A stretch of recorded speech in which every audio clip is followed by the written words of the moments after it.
Ladies and gentlemen, a nice warm welcome for Mr. Ben Kurland. How did people communicate back in the days before there were phones? You know, like 1850, 1860. You know what they did back in those days? They used pigeons. Can you imagine that? In 1850, people sat around their house, don't close the window, I'm expecting a pigeon. What if you grabbed your pigeon, you're getting your message, and another one flew in the window? That meant you had pigeon waiting.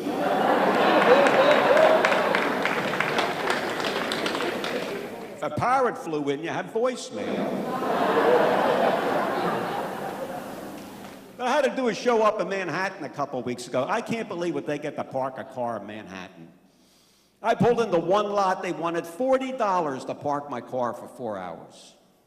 Another lot, $35 to park my car for 4 hours. You know what I did? I pulled into a gas station. I said, how much is a battery charge? He said, $8.50, but there's a 4-hour wait.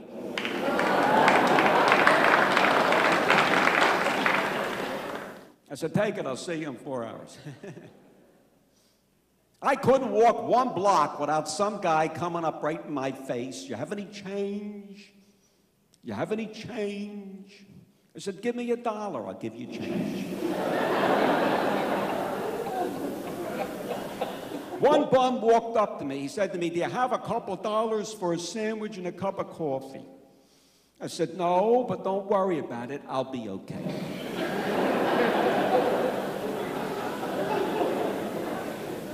A lot of homeless people up there. I'm a single guy, and a couple months ago, I had a date with a homeless girl. You know, it wasn't bad. After the date was over, wherever we were, I just let her out of the car.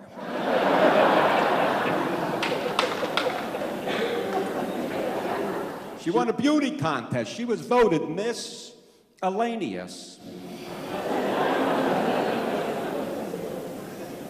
I met a girl, she's 48 years old. She wants to get married and have kids, but she tells me she wants to wait a couple years. That's good. By that time, me and the baby will both be wearing diapers. She doesn't have sex on the first date. I said, okay, I'm leaving now. I'll be back in a half an hour for the second date. But I got a new girlfriend. I'm all excited about her. She's a doll. Yes, she is. And I blow her up at night. Takes my breath away. Sometimes I let the air out and she flies around the room, makes like she's hard to get.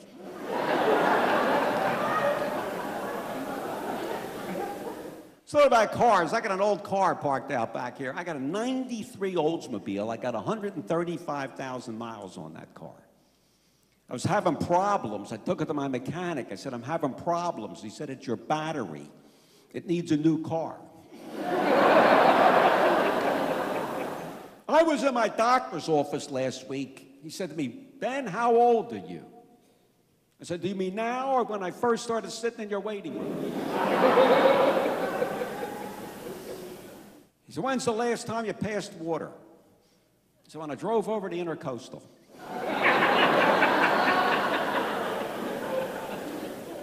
You heard this from your doctor. He said, it's important you should drink 8 glasses of water a day. Did you ever try that, 8 glasses of water a day?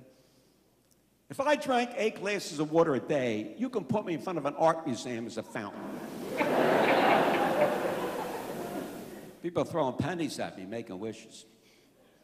So I'm filling out your chart. What's the worst operation you ever had?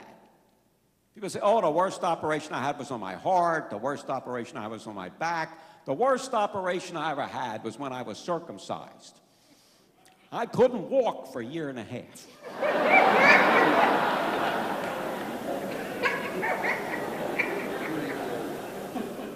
Gentleman goes to the doctor for a checkup. He said, sir, I gave you a checkup. I have bad news for you. You don't have much longer to live. He said, how much time do I have, doc? He said, 10. He said, 10 what? 10 months, 10 weeks, 10 years? Doctor looked at him and said, 10, 9, 8.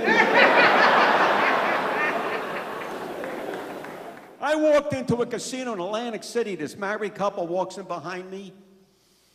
As soon as they walked into the casino, the husband said to his wife, "Give me the money I told you not to give me."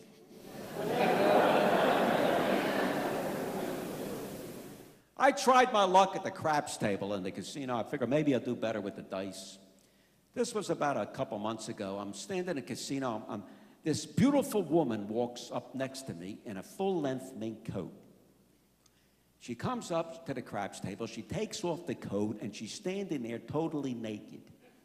I couldn't believe this. She picks up the dice. She rubs it between her chest. She throws it on the table. She picks up the money, and she leaves. So the pit boss said to the stick guy, did she make her number? He says, "I don't know. I thought you were watching."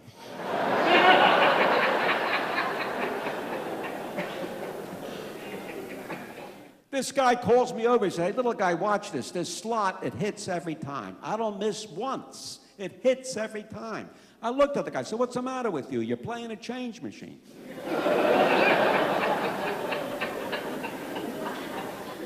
I saw a hooker in the lobby. I said, "I'll give you $100 for an hour." She said, "That's not enough." I said, "Okay, I'll stay 2 hours."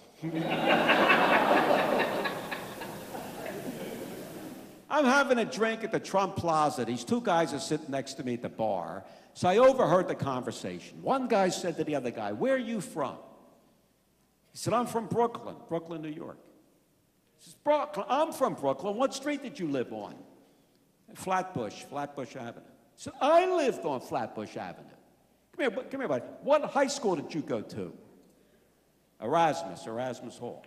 He says, "I can't believe this. I went to Erasmus. What year did you graduate?" 1966. 1966? I graduated in 6. This is amazing. Just then, one bartender said to the other bartender, "Hey, Tony, come here, you got to see this. The O'Brien twins are drunk again."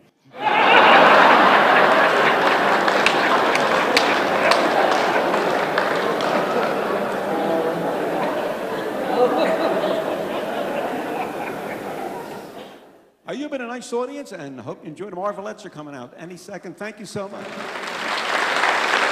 you very much. Ben Kurland, folks.